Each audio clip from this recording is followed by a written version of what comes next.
안녕하세요, 모둠채소입니다. 오늘은 1월 29일. 오늘 GM에 대해서 이야기해 볼 건데요. GM은 3.45% 상승했습니다. 왜 상승했을까에 대해서 찾아보니 GM 기사가 이렇게 CNN에 떴습니다. 그래서 이 CNN을 번역을 해서 한번 알아가 보겠습니다.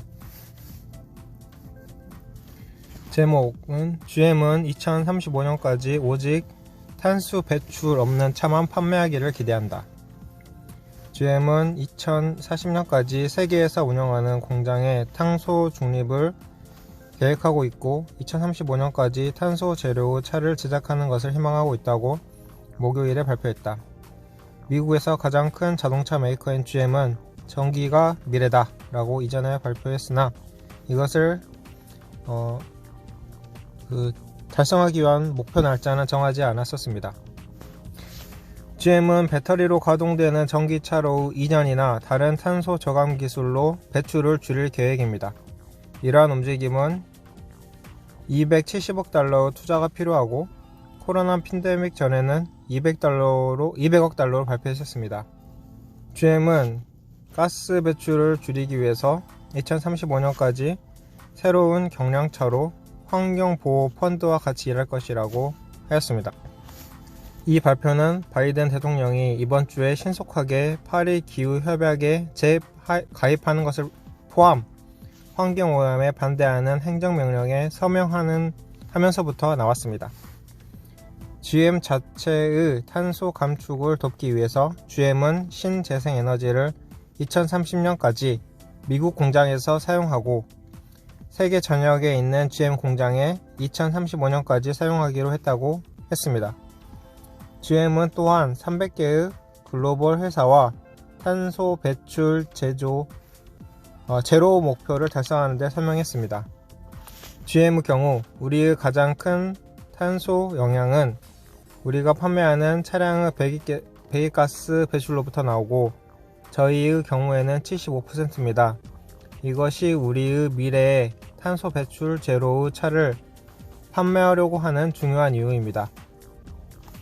GM의 이전 목표는 미국에서 운행하는 차의 40%를 2025년까지 전기 배터리로 운행하게 하는 것입니다. GM은 탄소 제로 차로 쉐보레 볼트로 만들었고 이게 작년에 2754대를 판매해서 전체 자동차 시장에서 1%를 차지했다고 합니다. 이와 대조적으로 세계 2위의 자동차 메이커인 폭스바겐은 23만 1600대의 전기차를 팔아서 전 세계 판매의 2.5%를 차지하였습니다. 지금까지 GM은 모든 전기차의 조립을 더욱 향상시키기 위해서 미국 전역 공장에 이렇게 투자를 했습니다. 22억, 20억, 3억 달러. GM은 전기 자동차 프로그램을 위해서 팀을 꾸리는데 50%의 자본을 사용할 것입니다.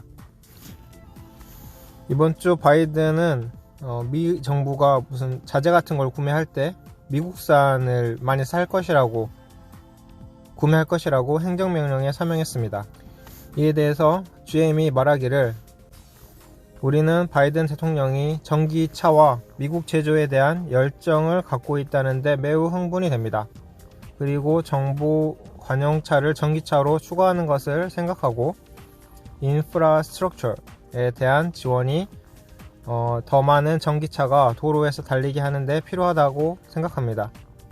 우리는 탄소 제로 모든 전기의 미래를 향해 일하고 있습니다. 라고 GM은 말했습니다. 이와 관련해서 탄소 2040년까지 탄소 중립선언 맥쿼리가 했고 한국가스공사도 탄소 배출 없이 하고 이렇게 폭염이 온다 등등 포스코도 2050년까지 탄소 중립 달성하겠다를 이렇게 선언을 하고 있습니다. 이 탄소라는 말이 나오니까 제가 저번 영상에서도 이야기했었는데요. 탄소 그러니까 화폐전쟁에서 봤던 탄소를 화폐로 사용하는 그런 단계까지 가고 그 다음에 화폐 단일화가 된다는 그런 내용이 있었어요. 근데 순융빙의 이 화폐전쟁은 2010년에 지어진 거고 여기서 보면은 확대를 해볼게요. 숭용빙은 2020년대의 모습을 예측했다고 하는데 읽어보겠습니다. 이거는 매일경제에서 나온 거고요. 새로운 화폐로는 가치가 변할 위험이 작은 금과 탄소 배출권이 떠오른다. 이런 과정을 거쳐 달러와 체제가 붕괴하지만 최대 희생자는 미국이 아니다. 중국 등 금 보유량이 적은 개발도상국이 더 큰 타격을 받는다. 미국은 잠깐 휘청거릴 수도 있지만 달러화 폐지를 통해 채무 무거운 사슬을 끊어버린다. 이렇게 해서 달러와 가치의 하락, 그 하락을 시키는 이유와 그 다음에 그 후에 어떻게 될 것인지에 대해서 화폐 전쟁에서는 예측을 하고 있었는데, 네, 이거는 음모론입니다. 음모론인데 이 기나긴 세월 동안 쭉 보면은 이 음모론이 계속 이루어져 가고 있다라는 것을 알 수가 있고요. 뭐 우리가 할 수 있는 일은 없고 그냥 한번 지켜보는 것 뿐입니다. 그리고 여기에 대해서 어떤 대비책을 개개인이 세워야 하는지에 대해서 알아봐야 합니다. 그리고 이 책의 저자는 이렇게 말했습니다. 중국, 러시아, 브라질 등 신흥 세력은 각본에 따르지 않고 새로운 방법으로 금융위기를 극복할 방법을 생각하라 라고 강조했습니다. 모둠 채소의 방송은 여기까지 그냥 마치겠습니다. 감사합니다.